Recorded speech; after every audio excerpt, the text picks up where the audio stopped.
Moikka kaikille! Tässä olisi nyt tarkoitus sitten suorittaa vuoden 2015 Belgian paimenkoirien ja rotumestaruus agility-kilpailujen arvonta. Tänä vuonna tarjokkaiksi seuroiksi ilmaantui 2 yhdistystä. Border Agility Team 13.9. ja Kirkkonummen Kennelkerho 20.9.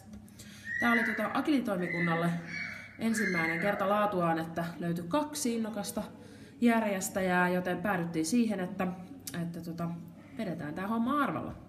Ja onnettavaksi meille on valikoitunut Shetlandin lammaskoira Hunni.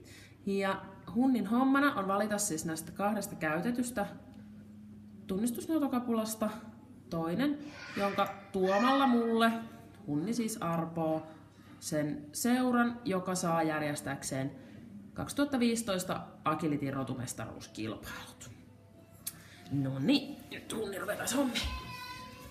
Hunni, Come on. Kato.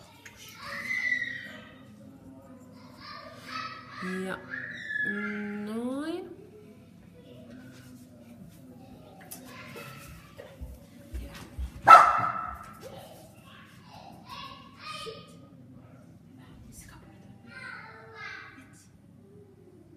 Etsi.